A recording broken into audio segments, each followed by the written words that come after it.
Lucy Cormack last updated 8:14 December 20, 2017. One of the men arrested at Sydney's Centennial Park. Two Australian former NRL players and a New Zealander involved in a dramatic arrest in Sydney's Centennial Park last week have been charged with the supply of almost 1 ton of cocaine, carrying an estimated street value of $360.395 million. Australian Aukuso Jr. Paulo, 34, and New Zealander Kiji Kamuta, 39, were two of 3 men arrested while travelling with 2 semi-automatic weapons and $650,000, $712,000 in cash, during a planned police operation in the eastern suburbs park. A third man, Royce Royal Hura, 27, was also arrested at the scene. Both Hura and Paulo were former players of the Parramatta Eels Rugby League Club in the NRL. Firearms seized by police during the Centennial Park arrests. Following their arrest, all 3 men were charged with possessing an unauthorized pistol, possessing ammunition without holding a license, knowingly dealing with proceeds of crime, and participating in a criminal group.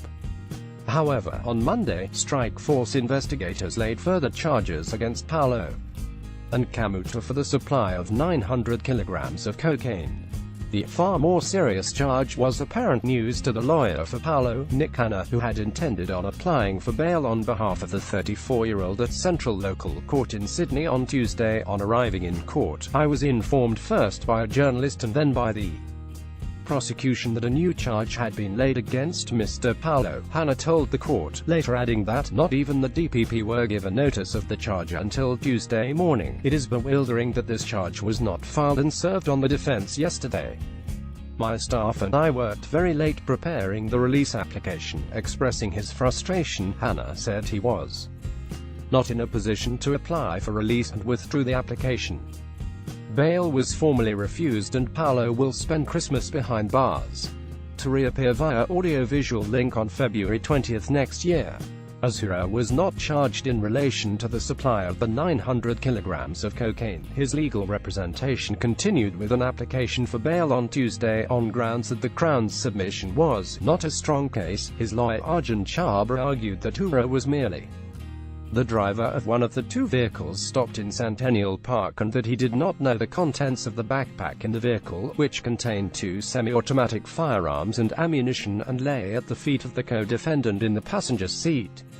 $650,000, $712,000 in cash and a number of encrypted BlackBerry devices were located in the second vehicle. Chhabra told the court of Hura's extensive family support network, many of whom were in court on Tuesday, and who would put up their own homes as surety if he were released. However, Magistrate John Andrews ultimately found the prosecution had presented a much stronger case. He pointed to detailed police surveillance that indicated conversations and evidence between all 3 men, including Hura, in relation to the laundering of money and the possession of firearms in Centennial Park. Bail was formally refused, with Hura to also appear in court via audiovisual link on February 20. Last week's dramatic arrests, in which non-lethal projectiles were deployed by police in front of a park cafe, were the result of Strike Force Mangawa, a joint State Crime Command and Australian Crime Intelligence Commission investigation into the activities of an organised criminal group in Sydney. On Tuesday, Detective Chief Superintendent Tony Cook, head of the Organised Crime Squad, said the latest charges would send a signal to all criminals that they can expect the full scope of the law. We'll use every law at our disposal to prosecute those criminals and disrupt their operations, he said.